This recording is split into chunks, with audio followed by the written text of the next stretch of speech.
estão felizes com Jesus Cristo? Amém. Levante a tua mão, glorifique o nome dele, pois somente ele é digno de toda honra, de toda glória e de toda adoração. Amém. Estou feliz por mais uma vez poder falar do amor de Cristo. Que coisa boa é poder falar de Jesus. Isso é bom, irmãos? Isso é bom. Abrem vossas Bíblias comigo, 2 Reis, capítulo 20.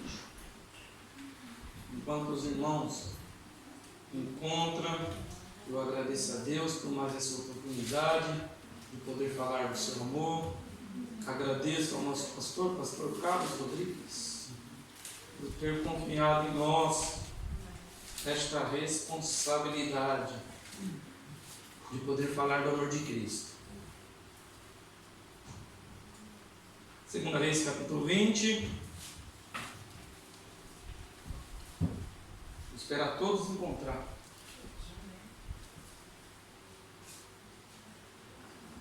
Amém, irmãos? Amém.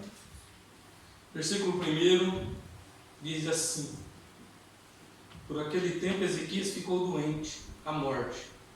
O profeta Isaías, filho de Amós, veio ter com ele e lhe disse: Assim diz o Senhor: Põe em ordem a tua casa, porque morrerás e não viverás. Alguma versão diz: porque essa doença não se curará e você morrerá.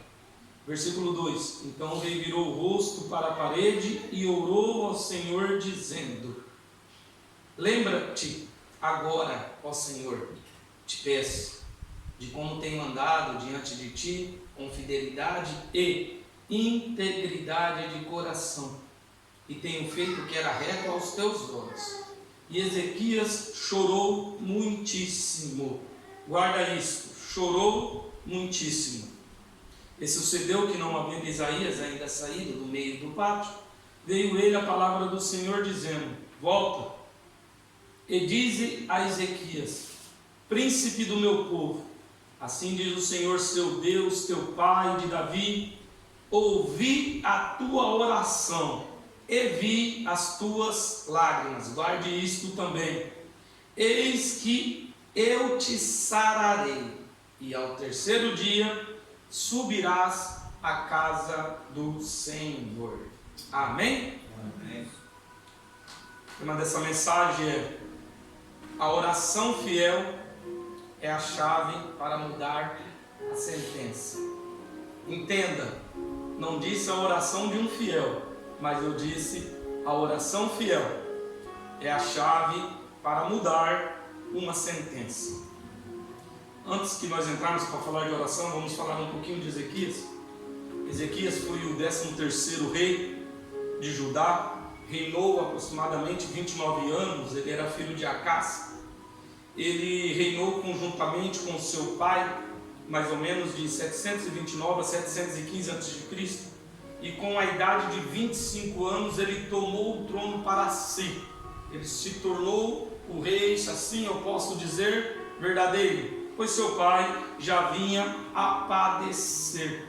Olhando ele o que tinha acontecido com o reino do norte, a sentença que foi dada diretamente por causa da desobediência, a primeira coisa que Ezequias se torna a fazer é uma reforma religiosa. Ele começa a arrancar todos os altares de Baal que existia em Jerusalém e na circunvizinha. Ele começa a destruir todos os ídolos e começa a alinhar novamente o culto ao Senhor. Ezequias tira todas as abominações, e tirando todas as abominações, ele quebra a idolatria do reino do sul. Quebrando ele a idolatria, ele começa a organizar o culto. Começa a organizar o culto do Senhor, organizando os ministros, organizando os louvores, organizando a adoração. Pois Ezequias sabia que somente a verdadeira adoração trazeria novamente a presença de Deus para aquele local. Sabia ele que quando Salomão, antes mesmo dos reinos se dividirem, fundou a casa do Senhor, ele promoveu o primeiro culto, e promovendo o primeiro culto, pastor, a adoração foi tão verdadeira que a Bíblia diz que a nuvem pairou sobre aquele templo, de uma tal maneira que não teve ministração, pois os ministros não suportavam o tamanho da glória, de uma tal maneira que eles não conseguiam ficar de pé. Ezequias, sabendo disso, ele sabia que a adoração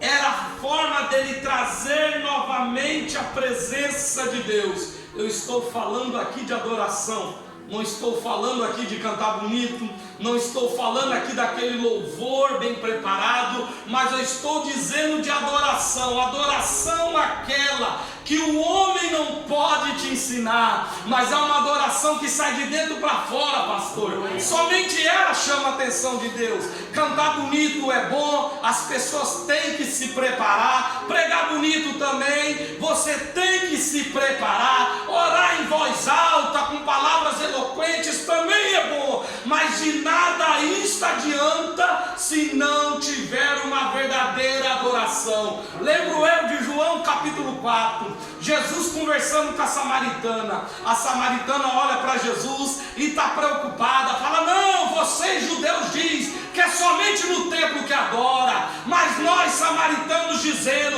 é somente no monte que tem que adorar. Aí Jesus quebra todo o diálogo daquela mulher: ô mulher, tu não sabe que o Pai é Espírito e necessita que o adore em Espírito. O Espírito é interno, então a adoração tem que ser de dentro para fora, para ser verdadeira e mexer com o coração do Senhor, porque Ele procura aqueles que têm sinceridade em sua adoração. Glória a Deus. Sinceridade em chamar a atenção de Deus. Não precisa saber cantar, não precisa saber falar, não precisa ter estudo. O que precisa é ter um coração aquebrantado e estar disposto e uma mudança de vida. É somente assim que chamamos a atenção do Eterno para as nossas vidas.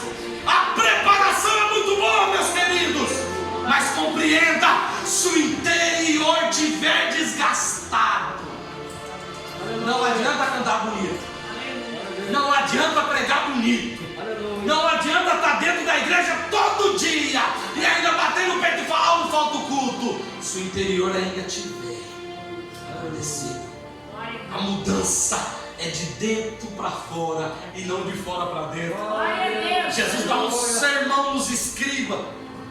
Quando os escribas olham para Jesus, os discípulos de Jesus iam comer, não queriam nem saber de lavar a mão. E eles se preocupam e falam assim: não pode, que esse povo é de Deus. Eles não guardam os costumes, não tem ninguém lavando a mão. Aí Jesus olha para ele e fala: seus hipócritas, você acha que o homem se contamina com o que entra dentro da boca dele? A contaminação ela vem de fora para dentro, pois aquilo que a boca diz é o que o coração está cheio. Glória a Deus. Se não entendeu, eu vou te explicar. Aleluia. Use a tua boca para proferir coisas boas. Aleluia. Isso quer dizer que o seu coração está cheio de paz. Isso quer dizer que o seu coração está cheio da presença de Deus. Quando te perseguirem, ore por ele. Quando te maldizerem, bendizem o nome desta pessoa. Demonstra através das suas palavras, conforme o seu coração. Aleluia. Glória a Deus. E Ezequias, sabendo disso, ele arruma não somente o templo, Aleluia. mas a casa de Deus. Glória a Deus. Pastor, não entendi. Isto que nós estamos dentro é um templo construído por mãos de homens. A casa de Deus é isso aqui. A casa de Deus é você. Glória a Deus. A casa de Deus sou eu. Aleluia. A própria Bíblia diz: Deus não habita em templos feitos por mãos de homens. A verdadeira adoração não é somente aqui. A verdadeira adoração não é somente pular. E olha que eu gosto disso. Não é somente que eu sou pentecostal, até o tutano. Eu gosto. A verdadeira adoração é a demonstração de mudança das pessoas que estão no céu.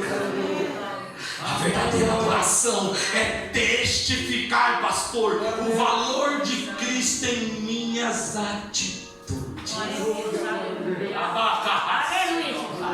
E Ezequias, sabendo disso, ele pega o povo e endireita os caminhos. E o povo começa a adorar. E isto agrada a Deus. De uma tal maneira que um certo feito, um homem por nome de Senaqueribe, rei da Síria, temido naquele determinado momento pelo tamanho do seu exército e pela estratégia de batalha que ele tinha. Senaqueribe era um homem que ele não chegava e invadia o cerco. Não, ele sabia que as cidades tinham muralhas. Ele sabia, pastor, que as cidades tinham arqueiros e bons soldados. O que ele fazia? Ele cercava aquilo que abastecia as cidades. Ele não deixava comida entrar e muito menos água chegar, sabendo ele que o povo desgastado e debilitado ficaria muito mais fácil para ele ocupar aquele local. E assim ele fez com Jerusalém. 2 Crônicas, no capítulo 32, diz que Ezequias se preocupa, reforma as muralhas e se ajeita. Fala, agora pode deixar que Senaqueribe vem. E não é que ele veio mesmo? Cercou a comida, cercou a água, nada entrava e nada saía. Aí o que ele fez? Teve paciência. Entenda que Senaqueribe aqui tipifica o inimigo de nossas almas. Ele tem paciência, pastor, para esperar nossa queda. Ele cerca os caminhos e ele permite. Agora eu vou deixar ele se embaraçar com as suas próprias mãos. Ele cerca às vezes a fonte e Deus permite para ver até que ponto que nós vamos depender de Deus. Um certo feito, os informantes chegaram perto da muralha e a informação era o seguinte: não adianta confiar no Deus de Ezequias. Ele tirou todos os altares, 2 Crônicas capítulo 32. Ele tirou toda a idolatria, mas não tem um Deus entre as nações que é capaz de parar Senaqueribe. Cartas foram mandadas estrategicamente em pontos, com dito: não sejam iludidos com aquilo que Ezequias está a dizer. Ezequias vendo aquela situação e sabendo ele que somente Deus poderia mudar aquela situação, ele fez sobre o que nós vamos pregar agora. Ele chamou Isaías e oraram a Deus. Pegaram aquela carta que era dirigida ao homem e demonstraram ela para o próprio Senhor. Está vendo aqui, Deus? Ele está dizendo que não há Deus contra ele. Está vendo aqui, Senhor, o que está falando sobre o teu povo? Está aqui a carta. Agora o Senhor sabe o que faz. A oração sincera mexeu com o coração de Deus. O que Deus fez, pastor? Deus trabalha de várias maneiras. Deu uma doença para aquele povo? Não. Deus fortificou o exército? Também não. Tem vezes que Deus decide mandar os seus anjos para acampar ao seu redor. E não permita que algo aconteça com você. A Bíblia diz que um anjo desceu do céu e durante a noite, enquanto aquele povo dormindo, o anjo exterminou o exército de Senaqueribe. 185.000 soldados foram mortos naquela noite. Por que Deus fez isso? Por causa de uma oração sincera. A oração sincera, ela quebra a cadeia. A oração sincera, ela dá livramento. A oração sincera, ela mexe com o coração de Deus de uma tal maneira que Deus não consegue evitar e manda providência para a tua vida. Eu me lembro de Jó, reto, íntegro, temente a Deus, que o próprio Deus testifica na terra terra não há ninguém, não somente na terra de Uz, mas na terra, íntegro, reto e temente como ele não. E o que Jó fez? Deus permite as coisas apertarem. Deus permitiu perder o dinheiro. Deus permitiu perder o emprego. Deus permitiu perder os filhos. Deus permitiu perder a esposa. Deus permitiu perder a saúde. Entenda algo nesta noite.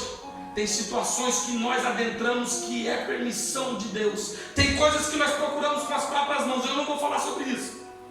Eu estou falando sobre oração. Então entenda, Jó não cometia erro nenhum diante de Deus. Mas mesmo assim, o telhado caiu sobre a cabeça de Jó de uma tal maneira que parece que a sua vida virou de ponta cabeça. Sobrou os amigos. E o que os amigos fez? Só pode que você está pecando, senão o mal não tinha chegado desse jeito na tua casa. E o que Jó fez? Excomungou com Deus, chutou o pau da barraca e foi embora. Não quis saber de Deus, não, muito pelo contrário. Com aquele caco de cinza que sobrou, para ele poder se coçar, que nem unha mais o Jó tinha, ele começa a glorificar a Deus. Ele começa a adorar a Deus. Ele começa a reconhecer o poderio de Deus de uma tal maneira que no capítulo 19 ele tem uma visão do nosso Cristo ressurreto de uma tal maneira que ele diz: ah, bem dera se eu tivesse uma pena com chumbo e pudesse escrever nesta rocha. Porque bem sei que o Redentor vive. Porque eu bem sei que ele se levantará sobre essa terra. Cristo se levantará sobre essa luta que tu está passando, e ela vai terminar. E o que aconteceu com Jó, pastor Juliano? O que perdeu vem em dobro. Os filhos foram dados novamente a Jó. A família foi reconstituída. E tudo que perdeu tornou novamente. A oração de Jó mexeu com o coração de Deus. A sinceridade nas palavras. É isso que nós temos que entender. Não estou dizendo que tu tem que falar bonito para chamar a atenção de Deus, não.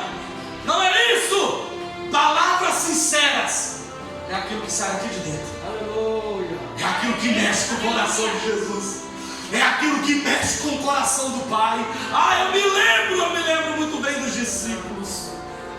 Entenda, antes de eu falar sobre os discípulos, entenda de algo. O louvor, a pregação, a palavra, são todas formas de Deus falar conosco. Os profetas e assim sucessivamente. Mas a única maneira de termos um diálogo com Deus é orando, Lucas. Não tem como você ter um diálogo com Deus louvando. Não tem como. Quando você está louvando aqui, você está transmitindo algo que Deus deu para um compositor. Você está colocando palavras que Deus deu para o compositor. Mas quando tu está orando, tu está dizendo palavras que está aqui dentro, reprimida. Deus, olha a minha situação. Deus, olha o que eu estou passando. Deus, é só o Senhor que é a providência. Deus, eu não aguento mais, me dê força para prosseguir. Me dê força para prosseguir. Guarde ele, guarde ela. Deus, eu estou tentando chamar a atenção do Senhor. Os discípulos vendo isso, que o ministério de Jesus foi baseado em milagres e ministração da palavra, mas eles viram que antes disso acontecer, o que Jesus fazia sempre era orar. Aí eles se preocupam, pastor. Eles vão até o mestre e falam assim: Senhor, eles não falaram assim: Senhor, me ensina a ser rico. Senhor, me ensina a curar como é que tu cura. Não, Senhor, me ensina a pregar da forma que tu prega, porque a mensagem é tão poderosa que o povo fica preso com o que o Senhor diz. Não era essa a preocupação. Eles entenderam, pastor, eles entenderam que o que mudaria o ministério deles era a oração.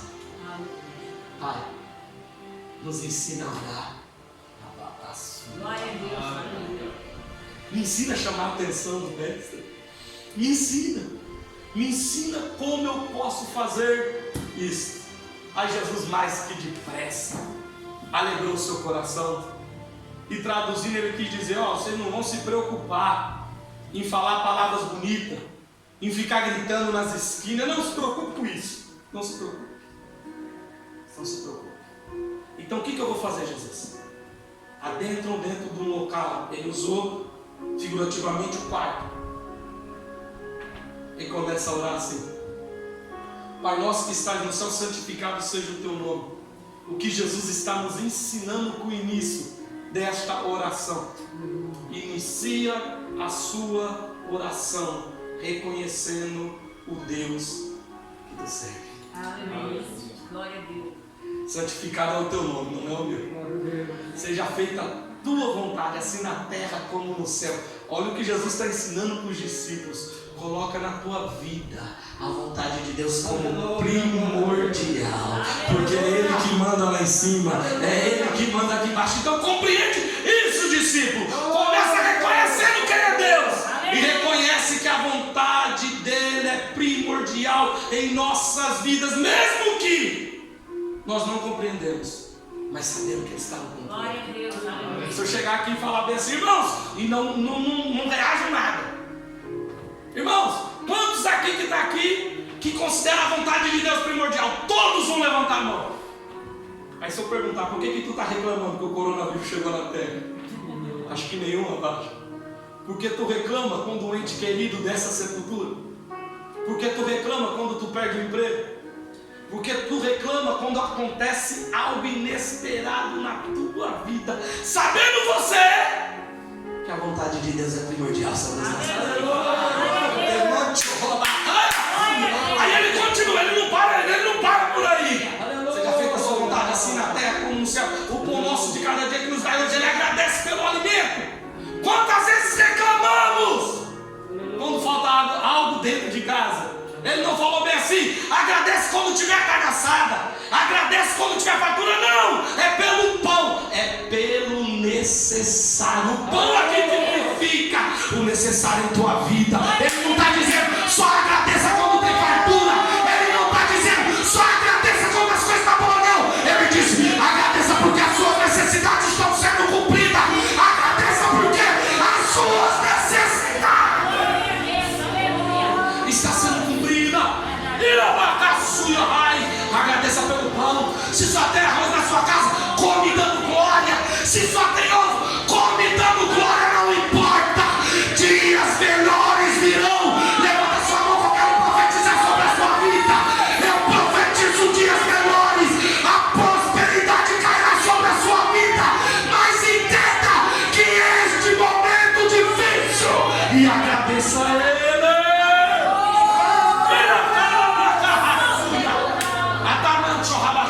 Aí ele aperta mais um pouquinho. Fica primeiro, Lucas. Ele nos ensina a ficar bom com ele lá.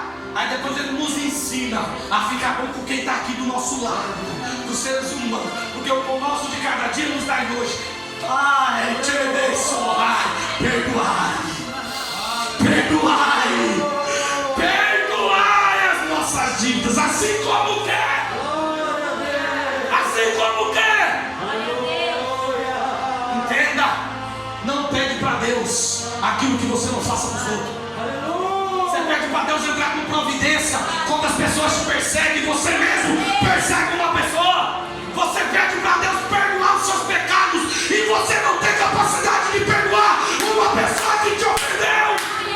Ele está nos ensinando.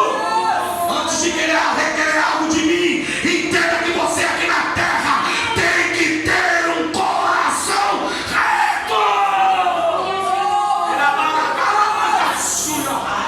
Perdoa, Pai. Me perdoa, assim como eu.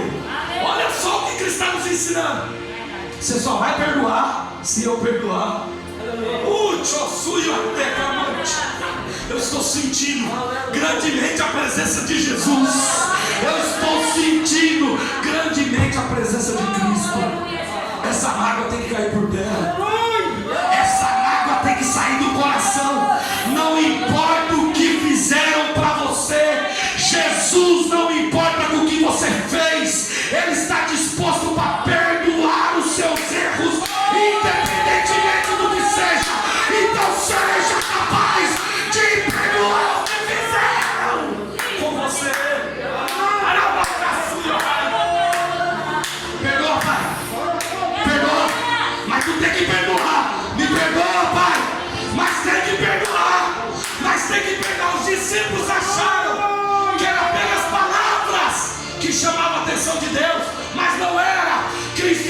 ensinando através do Pai Nosso que as nossas atitudes que chamam a atenção do Pai.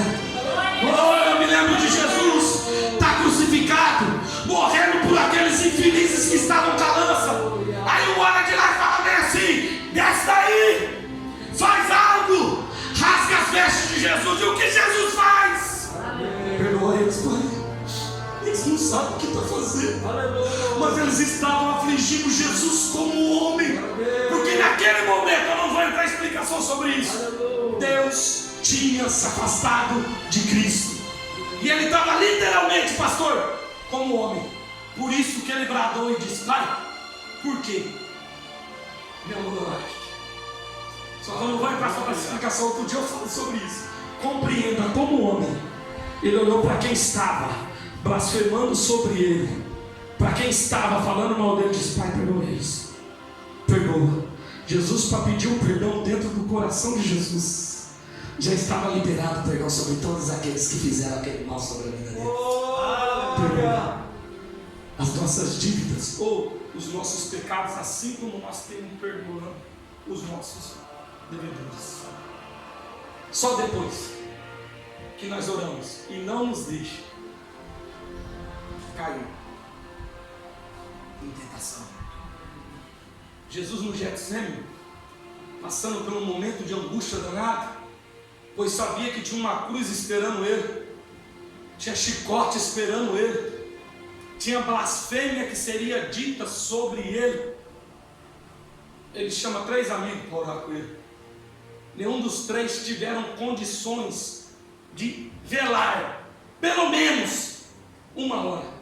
Velar que quer dizer estar orando com ele pelo menos 1 hora. A Bíblia diz que eles não podiam, porque os seus olhos estavam cansados. Aí quando Jesus volta, forte da oração, porque a oração faz isso. A oração você dobra de joelho, é um gatinho acurrado. Mas quando tu levanta um leão que pode vir o que quiser, que você está com o peito aberto. Eu estou firme com o Pai. Eu estou firme com o Pai. Ei, cambada, acorda, ora, vigia, para que não caia em tentação. O espírito está pronto, mas a carne é fraca. Aqui que nós aprendemos aqui com Jesus: se não estiver em constante vigilância e oração, a carne predomina pelo espírito que está pronto. Entenda isso. Por isso que ele diz: vocês vigiam e oram, porque a carne é fraca, mas o espírito está pronto. Mas o espírito está pronto. O combustível da oração, ela fortifica o seu espírito para a caminhada. Quanto mais você ora, quanto mais forte você fica. Você quer que eu dê um exemplo como que a carne não quer que você ore? Eu acho que todos aqui já devem ter passado por isso. Você está na cama deitado, tu não tem um pingo de sono. Aí se tem celular, mexe no celular. Se tem internet, vai para o WhatsApp. Se não tem internet, vai para frente da televisão. Mas alguma coisa tu caça fazer. E não vem sono não. Mas quando tu dobra o bendito do joelho, é 5 minutos você está babando em cima das pernas. Vem sono, dói joelho, dói costa, dói tudo. Aí tu deita na cama de novo. Aí a carne já fez o que tinha que fazer, que não é permitir você orar pela incomodação que ela faz. Aí você está sem sono de novo. Fala: ô Jesus, tem misericórdia, me dá sono. E mal sabe você que a chave para esse sono vir é tu dobrar o joelho e buscar o Pai, fortificar o espírito e amortecer essa carne que está lhe prejudicando. Entenda isso. Fortifique o seu espírito através de um bom relacionamento com Deus. E o diálogo só vem através da oração. Glória a Deus. A oração é a chave para mudar sentença sobre as nossas vidas. Aquilo que Deus sentenciou, não tem como voltar atrás, não tem. Um profeta por nome de Jonas, ele pegou uma incumbência para ir para uma cidade por nome de Nínive. E todo mundo critica aqui que Jonas não queria ir para Nínive. E eu não vou pregar por aquilo que Deus fez para ele ir. Mas entenda algo: Jonas não queria ir para Nínive. Se fosse eu também, eu não queria. Porque Nínive matava todas as pessoas que chegavam lá e pregavam em nome de Deus. A fama de Nínive era uma cidade matadora de profeta. E quem quer ir para ser morto? Diga para mim. Então eu não vou contra Jonas. Fazer de tudo para não ir. Porque ele sabia que lá ele corria um grande risco de findar a sua vida terrena. Mas o que eu quero falar sobre aqui é que a pregação dele não era arrependam-se, que Deus pode mudar, não, era uma sentença. Deus vai destruir Nínive. Acabou o tempo, acabou a misericórdia, acabou tudo, vocês vão morrer. Era sentença de morte, de uma tal maneira que ninguém teve coragem de tocar a mão de Jonas. Ninguém. E ele era rua, vai morrer todo mundo, acabou a misericórdia, acabou o tempo. E o povo se desesperou. Só que o povo sabia que o Deus de Israel é um Deus misericordioso. O que eles fizeram? Rasgaram as suas vestes, se vestiram em pano de saco. E o primeiro foi o rei. Começou a pedir misericórdia a Deus, os perdoa os nossos pecados. E foi sincera a oração. Isso aqui é a oração de um pagão, não é de um crente não. Não é de um justo não. É de um cabra que mandava matar quem pregava o nome de Deus. Perdoa meus erros. Aí começou a sair de dentro. Perdoa todo o mal que eu tenho feito. Perdoa, se o Senhor me der outra chance eu vou me levantar.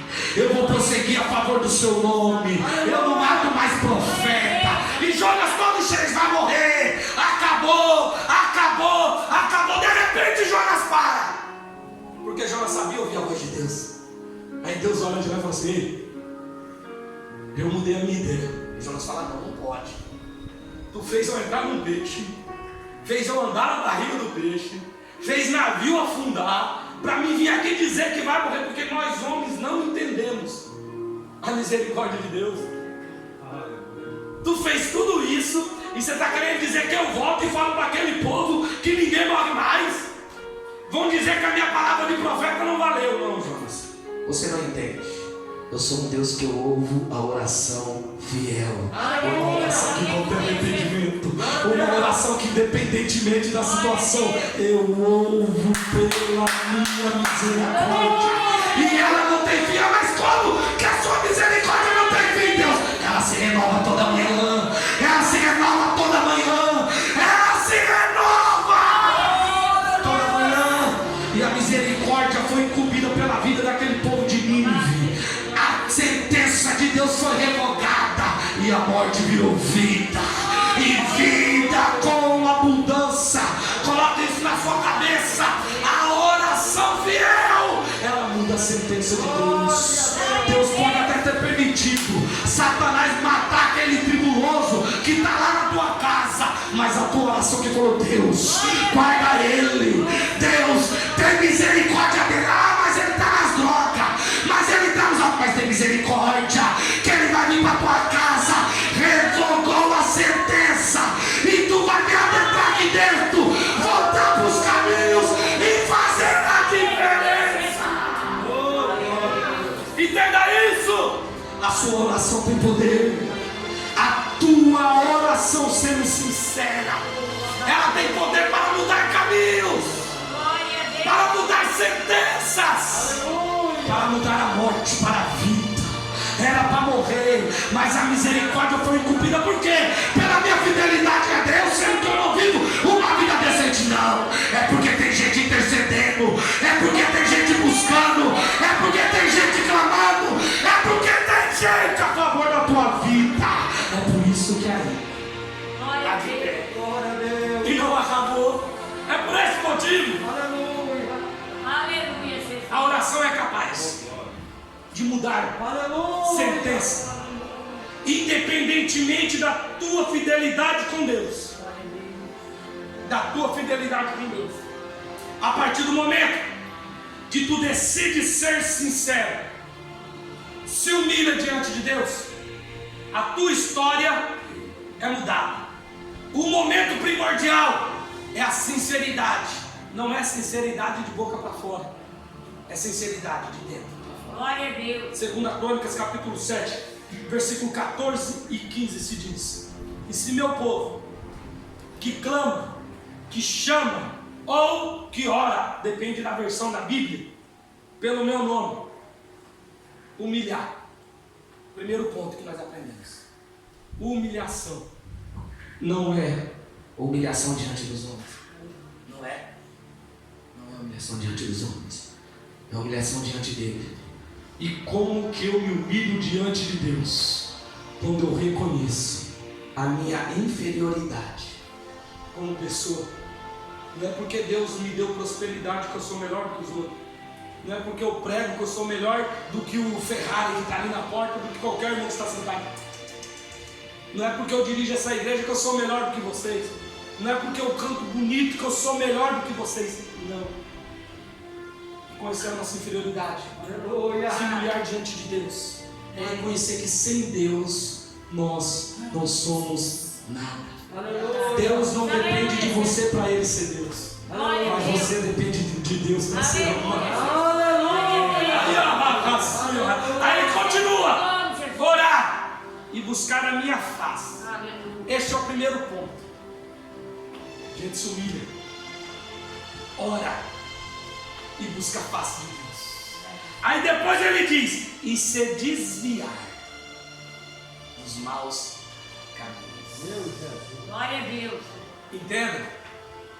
Quando nós nos humilhamos a Deus com sinceridade, nós nos desviamos dos maus caminhos que o inimigo de nossas almas põe para que nós possamos passar. Entenda isso. Se desviar é cortar a volta. Eu sei que se eu passar aqui eu vou ser tentado. Não, mas Deus está comigo. Eu sou cheio do Espírito Santo. Eu tenho um escudo de Deus. Eu vou passar. E Deus vai abrir as barreiras. Nem sempre isso vai acontecer. Ele nos aconselha. Desvia do mal. A carne é fraca. Água mole e pedra dura. Tanto bate até que fura. Se você ficar andando só com pessoas que não prestam, a probabilidade de você não prestar é muito mais grande do que você pegar essa pessoa que não presta e deixar ela uma pessoa certa. Se desvie do mal. Desvie dos maus caminhos. E aí o que vai acontecer, pastor?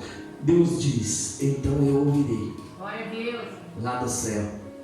Perdoarei todos os pecados e sararei a sua terra. Glória a Deus. E agora, e a partir de diante, estarão abertos os meus olhos, aleluia, os meus ouvidos, e a oração que fizer. Entenda o que Deus está ensinando para aquele povo. Glória a Deus. Se você se arrepender, se você querer uma mudança, a partir do momento que isso aconteça, tu começa a desviar do mal. É tudo aquilo que tu orar, os ouvidos de Deus estão abertos. Ele vai te dar força para prosseguir em diante. Ele vai te dar força para que você possa concluir os seus objetivos. Olha, Daniel no capítulo 10, e aqui eu já estou quase encerrando. Quase encerrando. Daniel capítulo 10, a Bíblia diz que os 70 anos profetizados por Jeremias já tinham passado, e Daniel sabia disso. Mas quem disse que o povo voltava para a terra prometida? Quem disse que voltava para Jerusalém logo quando findou os 70 anos? Não.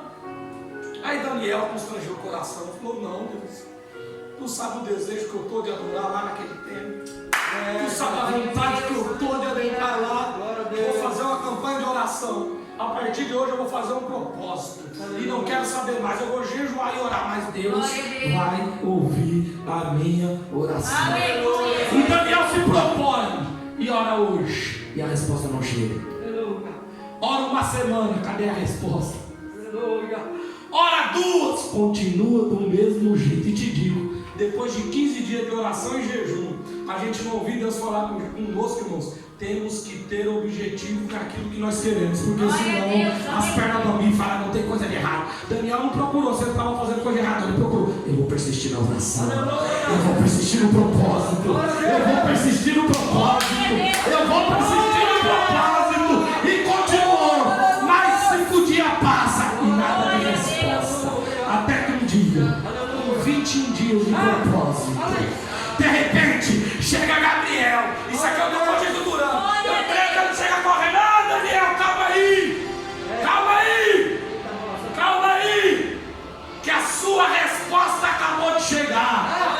Bíblia não diz, mas eu estou conjecturando. Alguém fala assim, Daniel, falou assim, ô Gabriel, tem 21 dias que eu estou aqui, rapaz.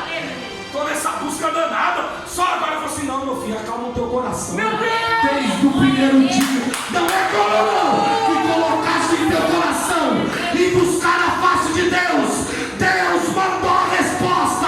Teve um probleminha, mas Deus enviou um arcanjo, derrubou esse demônio e eu estou aqui hoje. Tu vai pra casa,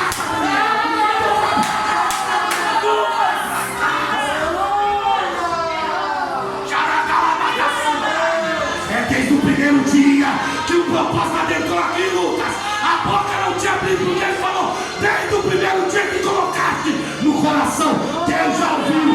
Dá resposta, Daniel. Dá resposta, Daniel. Dá resposta. Dá resposta. Deus tem ouvido a tua busca. Deus tem ouvido o teu clamor. Deus tem ouvido a tua oração.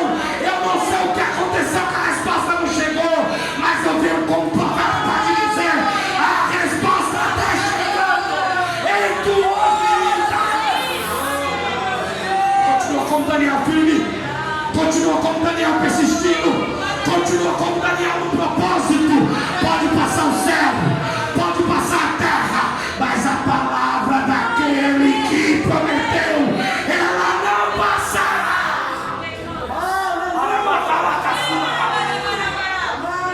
Levante o sonho, rapaz. Eu estou sentindo a presença de Jesus. Eu estou sentindo a presença do Eterno. Tem providência chegando. Tem providência chegando em vidas aqui. Tem providência chegando. Persista em oração. Persista em buscar. Permaneça firme. Não para não. É desde o momento que o propósito adentrou aqui. Porque ele conhece o interno, pastor. Por isso que eu não disse do momento que você falou, não. Colocaste no teu coração. Colocou no coração. Já chamou a atenção do outro. Colocou no coração. Mestre já vai falar bem assim: a providência está chegando.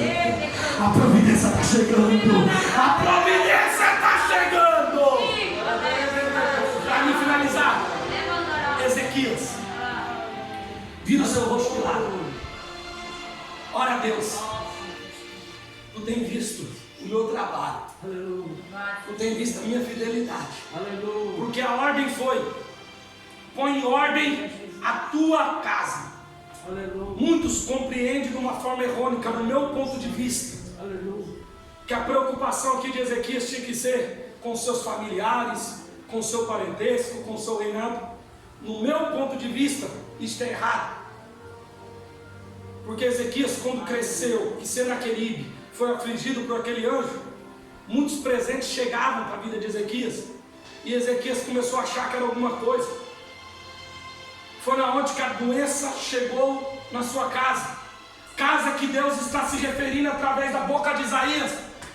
É o templo. Aleluia, Jesus. É a morada. É o local que o Espírito Santo permanece. Você se arruma aí, meu filho, porque não vai sarar não.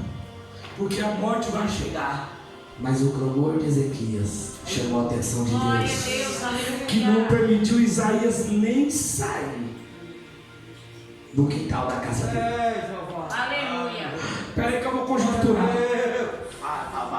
Glória a Deus. Você chega lá na tua casa, aí a notícia vai ser o seguinte: ó, fulano está morrendo, fulano está perdendo a vida. E agora, o que vai acontecer? A pessoa vai sair. Na hora que ela chega na porta para sair, ela para.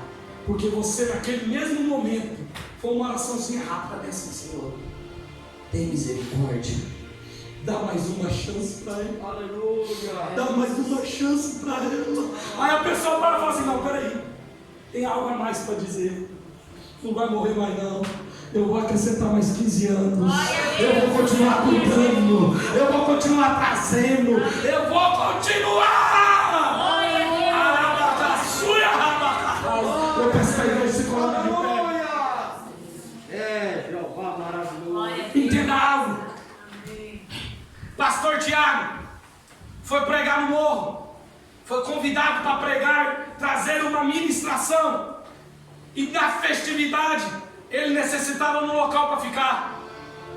E o pastor da igreja constituiu que o pastor Tiago ficasse na casa de uns irmãos de oração, uns irmãos abençoados. Aí de repente ele foi chegando para poder se hospedar lá, porque era 3 dias de festa. Aí quando ele chegou, eles ouviram o clamor de uma mulher que dizia: Deus tem misericórdia, Deus tem misericórdia. O pastor dava uma cutucada no pastor Tiago e falou assim: ó, tá ouvindo? Tô. Aí eles batem palma, a irmã sai, o marido dela não estava. Aí ele olha para a irmã: pai do senhor, pastor, o seu quarto já está arrumado. Deu uma toalha para ele, tinha um prato de comida, janta, toma um banho e vai dormir, vai descansar, vai descansar. E assim ele fez. Ele olhou, o filho da mulher estava deitado no sofá do lado, e a mulher continuou naquele mesmo local. Ele jantou, tomou o seu banho. Tomando o seu banho, ele foi para os seus aposentos, e de lá ele deitado, ele começa a ouvir o clamor daquela mulher: Deus tem misericórdia do meu filho, Deus tem misericórdia do meu filho, Deus tem misericórdia do meu filho. E ele ali deitado, ele se comove com aquilo, e o Espírito Santo diz para que ele fosse até aquela mulher e perguntasse do que ela necessitava. E assim ele fez. Ele desceu lá para onde que aquela mulher estava na sala, e ele, com guarda, isso que eu vou lhe dizer, e ele conversando com aquela mulher disse: está vendo aqui o meu filho? O nome dele é Ronaldo. Este menino, ele tem uma promessa de Deus. Ele foi criado dentro da igreja, mas no meio do caminho ele se desviou, e hoje ele se encontra no mundo das drogas. Ele está devendo para o dono da boca de fumo 5 mil reais, e prometeram que vão matar ele. E eu estou aqui numa busca para que Deus tenha misericórdia. Aí o pastor Tiago disse: vamos orar então, irmã. E ele foi para dentro do quarto, porque ele ficou constrangido de estar só ele e a irmã e o rapaz deitado ali. Quando os dois começam a orar, ele olha pela janela e ele vê 3 homens passando. Quando ele vê 3 homens passando, ele desce até a sala. Chegou lá, eram os traficantes. Os traficantes chegaram até aquela mulher, guarda isso aqui que eu estou falando. Colocaram uma arma nas costas daquela mulher e começou a perguntar para ela, e ela de joelho orando: na onde que está o Ronaldo? Hoje nós vamos acertar com ele. Pastor Tiago chega até aquela situação, fala com o dono da boca fala: rapaz, eu não mexo com crente, eu vou acertar com esse cabra que ele está me devendo. Você tem 5 mil reais para me pagar? Ele disse não. Ele falou: então fica quieto, senão vai sobrar para você. E o pastor Tiago intercedendo, e aquela mulher ali clamando, e os caras: onde é que está o Ronaldo? Hoje nós vamos acabar com a vida dele. De repente aquela mulher se levanta e diz para aqueles traficantes: o Ronaldo se encontra no esconderijo do Altíssimo.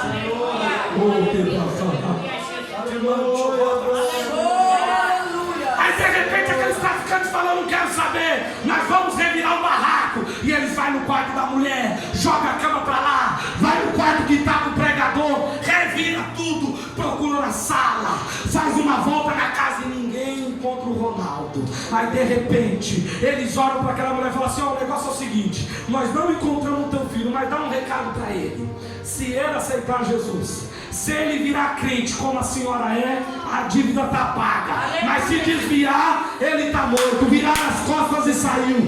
Quando virou as costas e saiu, o pastor Tiago disse que estava falando em língua, estava pulando dentro daquela sala. Por que, pastor Juliano? Porque o menino estava deitado no sofá, e os traficantes falando com a mulher e o menino atrás, e eles não viram. Aí o menino se levanta e fala: mãe, eu vou voltar para a igreja. A mãe olha e fala assim: meu filho, não começa a gritar, eles podem estar ouvindo aí do lado, eles podem estar para dentro. Olha aqui não, mãe, eu tenho que contar. Quando a senhora levantou e disse que eu estava no esconderijo do Altíssimo, eu vi um homem de branco que se levantou e me encontrou. E hoje eu quero mudar a minha história.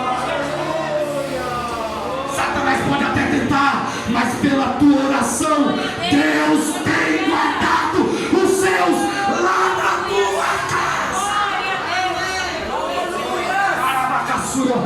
Eles queriam matar o Ronaldo do lado, mas Deus estava guardando. Deus tem cegado muita investida do inimigo sobre a sua vida. Os bandidos até falou assim: hoje eu roubo, hoje eu mato, mas você passa do lado. Eles olhavam para mim: ele não passa aqui todo dia. Cadê ele? Cadê ela que não vem? Tu está no esconderijo do Altíssimo. Tu está no esconderijo do Altíssimo. Tu está guardado. Tu está guardado. E ainda diz que tem que descansar na sombra do Onipotente. Já é 9 horas. Ao meu horário, antes de eu orar, alguém nesta noite que se encontra longe dos caminhos de Cristo e quer retornar hoje aos caminhos de Jesus, dê um sinal com a sua mão que eu quero orar por você. Se você quiser voltar, quiser aceitar a Jesus hoje, ou reconciliar, eu quero orar por você. Deus está dando uma oportunidade. Ele tem te guardado no esconderijo. Ele tem te cobrido com as suas fortes mãos. E Ele está te dando oportunidade nessa noite para tu voltar para os caminhos dele. Aleluias! Aleluias! Aleluias! Tu permanece de pé ainda, minha querida, porque tem gente intercedendo por você. Eu estou sendo impressionado de falar isso aqui. Não morreu ainda por causa de intercessão, mas Deus está te dando a permissão para você hoje vir aos pés dele, para você iniciar o relacionamento com ele novamente. Ele manda te dizer: estou de braços abertos, se quiser vir, venha. Que não é nem por força nem por violência. Se quiser vir, venha. Eu quero orar por você também. Você que queira que essa palavra fale contigo e queira vir aqui na frente, vem aqui que eu quero orar por você. Eu tenho alguns minutinhos, já passei, mas o pastor me perdoa. Se alguém que queira receber oração, vem aqui. Eu prego um Deus pleno, Ele cura, Ele sara, Ele batiza com o seu Santo Espírito. Ele é o mesmo de ontem, de hoje e de eternamente. Ele nunca mudará. Vem aqui, eu quero orar por você. Eu quero orar por você. Vai ser uma oração rápida. Eu creio nas coisas grandes que o nosso Deus ainda há de fazer. Shabacaia suyo te mancho rabacasuyo. Ilha bequete mancho rabacaia suyo te mancho suyo rabacai. Nosso Deus muda história. A sua oração tem chegado ao trono de Deus e Ele está enviando providência. E Ele está enviando provisão. TBQC que mancho rai. Shirabacaia te mancho suyo te calabaca suyo rai.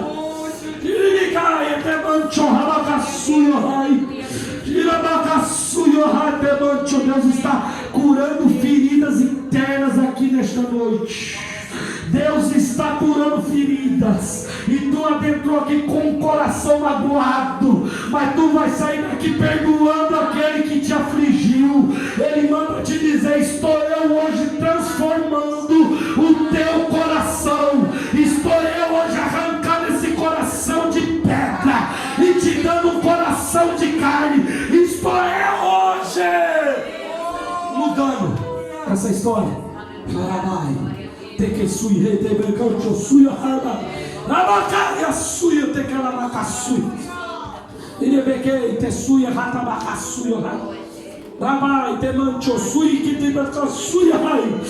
Ai te mancho suia ratabacaçuia. Eu estou sendo conduzido pelo Espírito Santo. Eu vou insistir novamente.